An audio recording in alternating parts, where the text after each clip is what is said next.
మీకేం కావాలో మీరు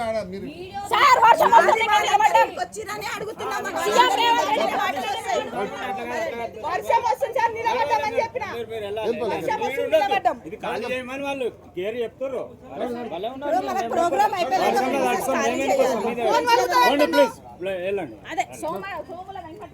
సామల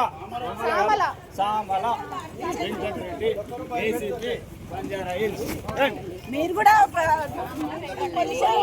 మినిమం గా హ్యూమానిటీ అయినా ఉండాలి. అది కూడా లేకుండా మాట్లాడుతున్నారు. హ్యూమానిటీ కూడా లేదు.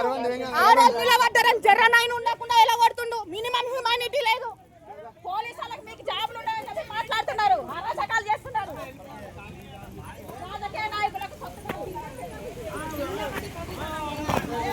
రండి.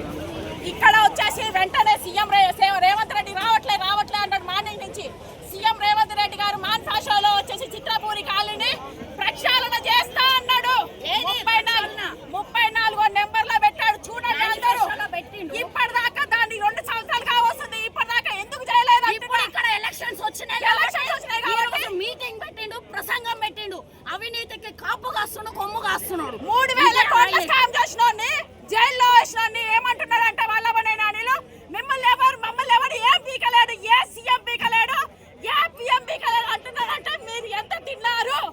ఫస్ట్ చిత్రపూరి కాలనీలో 34 నెంబర్ మీరు మేనిఫెస్టో పెట్టింది చెయ్యండి. ఆ తర్వాత వచ్చేసి మీరు జూబ్లీ సెలక్షన్ లో